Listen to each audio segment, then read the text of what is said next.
नमस्कार दोस्तों, स्वागत है आपका इजी एग्जाम गुरु में। आज हम आपको एमसीक्यू कराएंगे जो कि फर्स्ट पेपर की 10th यूनिट हायर एजुकेशन से है। इससे रिलेटेड वीडियोस जो है वो हम आपको पहले ही दे चुके हैं। अगर अभी तक आपने उस वीडियो को नहीं देखा है तो आप देख लीजिए, जिससे आप इजीली इन क्वेश्चंस को कर सकें। तो चलिए स्टार्ट करते हैं।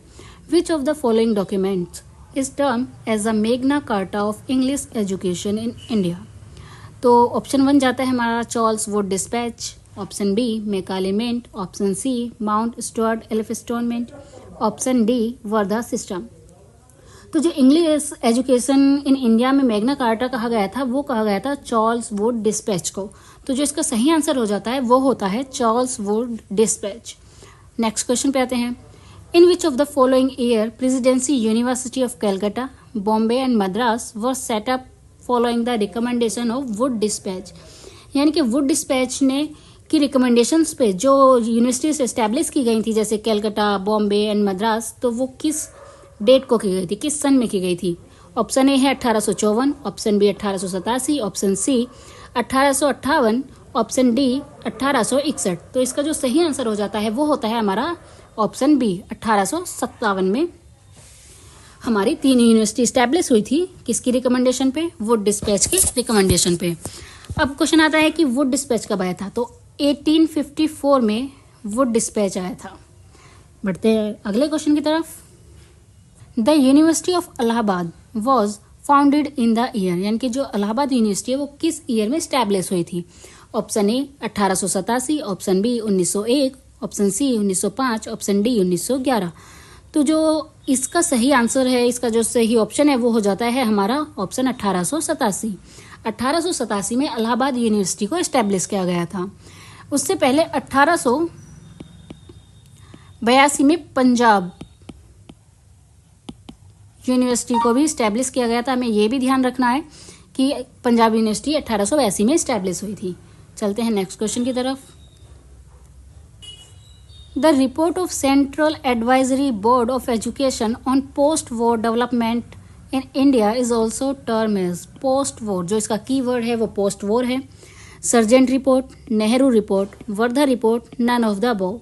तो जो हमारी सर्जेंट रिपोर्ट थी इसको हम पोस्ट वॉर एजुकेशन डेवलपमेंट नाम के से भी जानते हैं। जो हमारी कैब है CABE कैब, इसको जो स्टैब्लिश किया गया था 1920 में किया गया था। फाइनेंशियल क्राइसिस की वजह से 1923 में इसको बंद कर दिया गया और उसके बाद 1929 में हर्डॉग कमेटी की रिकमेंडेशन पे 1935 में इसको फिर से इस्टेब्लिश किया गया, जो कि एक एजुकेशनल एडवाइजरी बॉडी है जो कि अभी तक भी अपने अस्तित्व में है। बढ़ते हैं नेक्स्ट क्वेश्चन की तरफ। Which of the following is known as Calcutta university commission. हमें ये बताना है कि जो कैलकाटा यूनिवर्सिटी कमीशन है उसका दूसरा नाम क्या था, उसको किस नाम से जाना जाता था। ऑप्शन ए हो जाता है Sadler commission, option B Kothari commission, option C Hunter commission, option D Wood dispatch commission.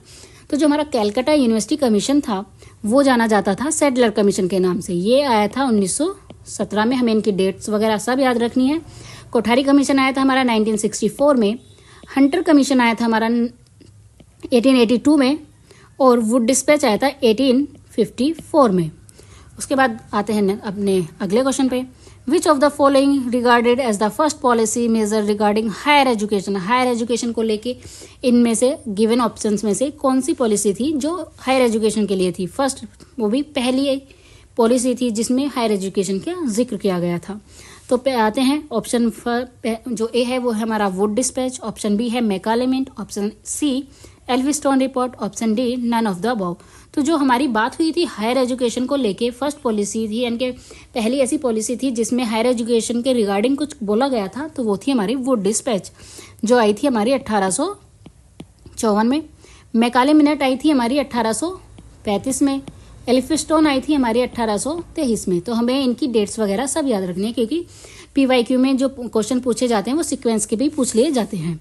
Which of the following is a procedure to 10+2+3। ये प्रोसीजर किस में फॉलो किया गया था। सैडलर कमीशन में, वुड डिस्पैच में, कोठारी में, नन ऑफ द अबव में। तो 10+2+3 सबसे पहले सैडलर में जो किया गया था, इसको इंट्रोड्यूस किया गया था सैडलर कमीशन में। तो अब बढ़ते हैं अपने नेक्स्ट क्वेश्चन की तरफ। In India has the largest higher education system in the world after, यानी कि विश्व में भारत की जो विशालतम उच्च शिक्षा प्रणाली है किन देशों के बाद आती है। ऑप्शन ए होता है हमारा यूनाइटेड स्टेट ऑफ अमेरिका, संयुक्त राज्य अमेरिका, ऑस्ट्रेलिया, चाइना और यूनाइटेड किंगडम। तो हमें इसमें से देखना है कि इंडिया इनमें किन के बाद आता है। इस क्वेश्चन का आंसर आप हमें कमेंट बॉक्स में बताएं। तब तक के लिए हम मिलते हैं नेक्स्ट वीडियो में। Like, share and subscribe. Take care and bye bye.